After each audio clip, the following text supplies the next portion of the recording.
Salut, j'espère que tu vas bien. Si ça ne va pas, je te souhaite que ça aille très vite. Bienvenue sur ma chaîne.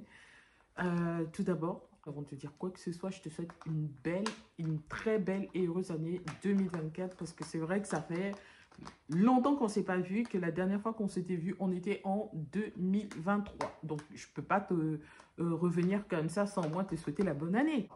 Genre, je te souhaite la santé, je te souhaite l'amour, je te souhaite la naissance. Alors, aujourd'hui, on se retrouve pour une vidéo sur l'allaitement parce que je t'avais promis cette vidéo et je ne pouvais pas revenir comme ça en mode je passe par-dessus mes promesses, tu vois. Donc, je me suis dit, je vais quand même te faire cette petite vidéo sur l'allaitement parce que j'ai allaité ma fille et pour ma deuxième grossesse, donc, et pour la première, je n'avais pas allaité. Et donc, pour que tu puisses bien comprendre, en fait, si tu veux, le sens de cette vidéo, je vais te la raconter en story time, en fait. Pour que tu puisses bien comprendre pourquoi j'avais pas allaité mon fils et pourquoi j'ai allaité ma fille. Et donc, ce que je pense, moi, aujourd'hui, de l'allaitement, ayant expérimenté les deux modes de fonctionnement. Donc, une maternité sans allaitement et une maternité avec. Alors, il faut savoir que j'ai accouché mon fils en 2020. On était en pleine période Covid, hein, si tu te souviens. Alors, je ne connaissais pas du tout ce que c'était la maternité. J'avais jamais accouché, j'avais jamais eu de grossesse avant, donc j'étais complètement novice. Et quand je suis arrivée à l'hôpital, si tu veux, déjà que c'était très austère dans le sens où il y avait quasiment personne dans les hôpitaux, vu que on était en pleine période Covid, et qu'on accouchait avec des masques, etc. Mon fils, il est né avant terme, il est né à 37 semaines et il était très petit. C'était vraiment un tout petit bébé. Et du coup, lorsque j'ai accouché, j'ai été déclenchée, donc si tu veux, je ne sais pas comment ça s'appelle, cette espèce de comprimé, des gelules on t'insère à l'intérieur du minou, là, pour déclencher l'accouchement. Donc j'ai eu ça, donc je crois que j'ai eu ça la veille et j'ai accouché le lendemain, en fait. Et du coup, on m'a mis ça, donc c'était très douloureux, la période de contraction. Et après l'accouchement de mon fils, ce qui s'est passé, c'est que en l'emmenant en chambre, tout allait bien. Certes, il était un bébé, il était un petit bébé. On m'avait averti qu'il serait de petit poids, n'ayant pas atteint toutes les semaines nécessaires avant de venir au monde, hein. Donc, je m'en doutais un peu. Mais heureusement, j'étais à la 37e semaine, donc c'était quand même assez bon. Mais voilà, en allant dans la chambre, tout se passait bien aussi. Bébé était certes petit, on nous a demandé d'aller en chambre, on nous a emmenés en chambre et tout. Et là, on a passé notre première nuit. Et au cours de cette première nuit, je crois il devait être 3 à 4 heures du matin, comme ça. Donc, le jour commençait à se lever. J'ai vu les médecins rentrer en panique dans ma chambre, des infirmières avec un médecin et tout. Ils sont rentrés en panique. Ils ont commencé à tirer le berceau, sortir avec le bébé. Et derrière, il y a une infirmière qui est restée à côté de moi pour m'expliquer qu'en fait, ils ont des capteurs dans les chambres des nouveau-nés, des nourrissons. C'était une clinique, je ne sais pas si c'est pareil en hôpital public, mais qu'ils ont des capteurs et l'un de leurs capteurs avait sonné comme quoi mon petit était en train de faire de l'hypothermie. En gros, il était en train de se refroidir. Il se refroidissait parce que lorsque j'ai accouché, ils m'ont demandé de lui faire la première tétée. Tu sais, la tétée durant laquelle tu donnes du colostrum à bébé pour qu'après le lait puisse sortir. Parce qu'il faut savoir que le lait maternel, il ne suffit pas juste d'accoucher et voilà quoi. Et le lait sort de terre, ça en fait. C'est vraiment un processus.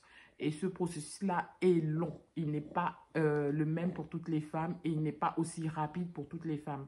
Pour moi, il avait été long. Peut-être parce que mon corps n'était peut-être pas, ou ma tête n'était pas préparée à accoucher, que j'ai accouché, si tu veux, par déclenchement, qu'il fallait peut-être que le truc fasse effet dans mon corps avant que ça puisse sortir. Je ne sais pas. Mais j'avais pas de lait, en fait. J'avais un liquide assez transparent qu'ils appellent, je crois, colostrum. Et j'avais ce liquide-là. Et du coup, dès qu'on m'a demandé de faire la première tétée, avant même qu'on s'endort dans la nuit, j'ai fait la première tétée. Il t'était quasiment rien. En fait, il t'était, mais il était peut-être fatigué. Donc, il t'était pas grand-chose. Je l'ai remis dans son berceau. Et là, j'étais claquée. On s'est endormi. Mon chéri ne pouvait pas dormir avec moi ce jour-là à l'hôpital parce que c'était assez restrictif, tu sais, avec le Covid. Et du coup, j'ai dormi toute seule et quand j'ai vu les médecins rentrer, ils m'ont expliqué que le bébé faisait de l'hypothermie, il faut qu'ils l'emmènent pour le réchauffer et tout. Ils l'ont emmené avec lui, ils l'ont emmené en soins intensifs et là-bas, ils l'ont réchauffé Et par la suite, la dame est venue me dire qu'ils avaient été obligés de lui donner un biberon avec des sondes parce qu'il avait très faim et que ça pouvait être ce qui avait déclenché son refroidissement. Et comme il était de petit poids, qu'il faisait de l'hypothermie et qu'ils ont vu qu'il faisait aussi de l'hypoglycémie, donc vraiment son taux de sucre était assez bas. Il fallait vraiment réguler tout ça. Donc, ils lui ont donné à manger. Ils lui ont donné du lait artificiel. Ce qui fait que mon fils, bah, son premier aliment, ça n'a pas été mon lait, mais ce lait artificiel-là. Il l'a bu et tout se passait bien. Il est resté en soins intensifs une semaine parce qu'on est resté 2 semaines au lieu de quelques jours hein, à l'hôpital vu que voilà, il y a eu tous ces incidents après l'accouchement. On est resté 2 semaines et pendant ces 2 semaines, bah, j'essayais toujours de stimuler mes seins pour que le lait il arrive. Elles m'ont proposé un tire-lait de l'hôpital et tout pour pouvoir tirer le lait et pouvoir facilement déclencher l'accouchement puisque bébé n'arrivait pas à tirer. Normal, il était habitué aux sondes et tout. On le nourrissait à base d'un petit tuyau. Donc c'était facile pour lui d'avoir directement le lait dans la bouche plutôt que de faire l'effort de succion, tu vois. Pardon, je profite à boire ma tasse de café avant qu'elle se refroidisse. Et du coup, bébé, il a fait ça. Pendant toute la semaine où on était à l'hôpital, il était nourri au lait. Elles m'ont rassuré qu'en allant à la maison, ça allait se faire tout seul, qu'il fallait juste le mettre régulièrement au sein. Sauf que ce qui s'est passé, c'est qu'en arrivant à la maison, bébé, il s'était habitué, si tu veux, à la facilité en fait. Il s'était habitué à avoir du lait qui tombe tout seul dans sa bouche sans avoir à faire d'efforts, sans avoir à téter et tout. Et dès qu'on arrivait à la maison les premières semaines, même la première nuit était catastrophique parce que je lui donnais mon sein, il refusait clairement, il buvait pas, il pleurait, il pleurait, il pleurait. Et quand tu es une nouvelle maman, que tu n'as jamais eu d'enfant et que tu es seule dans un pays où tu n'as pas ta mère à côté, t'as pas une tante à côté, t'as pas une soeur à côté qui a déjà vécu la maternité, qui a déjà vécu l'accouchement pour t'expliquer comment faire, bah, j'ai choisi la solution de facilité. J'ai pris un biberon et je lui ai donné parce que ça le calmait et aussi parce que j'étais stressée du fait qu'il avait déjà fait une hypoglycémie et une hypotension. Donc, je ne voulais pas, si tu veux, prendre de risques enfants qui se refroidissent ou voilà, qu'il manque de sucre ou qui soient sous-alimentés, simplement en fait. Donc, j'ai opté pour le biberon et j'ai donné la même marque qu'on lui donnait à l'hôpital. Hein. On lui donnait du Gallia. Donc, directement, moi, je me suis dirigée vers ce lait-là parce que c'est celui avec lequel il avait commencé. Du coup, après, j'ai essayé quelques fois de lui donner le sein. Il y avait quelques gouttes de lait qui sortaient, mais pas assez pour constituer un biberon et pour qu'il puisse se nourrir correctement. Donc, je ne savais jamais vraiment quand il était rassasié, puisque quand je lui donnais, à un moment donné, j'avais l'impression qu'il s'endormait, mais qu'après quelques minutes, il repleurait parce qu'il avait faim. Du coup, j'arrivais pas aussi à jauger, si tu veux, de par mon sein, combien de quantité de lait il prenait et si c'était si c'était suffisant pour lui pour le nourrir et le rassasier, en fait. Et du coup, j'alternais, je faisais les deux. Je faisais à la fois le biberon et le lait. Et j'en suis très vite arrivée à zapper l'allaitement, le sein, parce que je voyais, bon, il prenait à 80% le biberon, ça se passait bien, et que le sein, il n'était jamais rassasié et il pleurait. Ce qui fait qu'avec la naissance de ma fille, je voulais avoir une autre approche. Je voulais vraiment, parce que je sais à quel point l'allaitement est important. On nous le rabâche tout le temps. C'est important pour bébé, c'est aussi important pour maman. J'ai vu récemment dans une étude que l'allaitement pouvait réduire le pourcentage de possibilité d'avoir un cancer du sein. Donc, c'est très important dans le sens où l'étude disait que les femmes qui n'ont pas encore eu de maternité ou n'ont pas encore allaité peuvent être plus facilement sujettes à ce type de maladie, par exemple. Et que le fait d'avoir allaité pouvait réduire en fait les possibilités d'avoir un cancer du sein par exemple. L'allaitement aussi bien parce que moi je me souviens que ma fille quand elle est née elle avait beaucoup de plaques rouges sur elle, de l'eczéma, elle avait plein de boutons, elle avait aussi l'acné du nourrisson, je ne sais pas si tu connais, c'est des petits boutons blancs qui sortent sur le visage de bébé quand il est bébé et moi ma mère m'a conseillé de lui frotter du lait maternel. Donc je prenais mon lait et je lui frottais et en une nuit, en une journée, l'acné du nourrisson, il est parti, mais vraiment parti. Pareil pour le cordon ombilical, en fait, pour faire tomber le cordon ombilical. Ma mère me l'a conseillé aussi pour mon fils et pour ma fille. Pour mon fils, ça a été un peu plus long parce que quand j'étais à l'hôpital, j'avais pas de lait. Mais quand je suis arrivée à la maison, que j'ai commencé à en avoir, j'en avais mis sur son cordon ombilical le matin et la veille le soir, il était tombé. Pareil pour ma fille, les infirmières, elles étaient tellement choquées parce que son cordon ombilical, il est tombé au bout de 2 jours. Au bout de 2 jours de vie, le lait maternel est très, très efficace.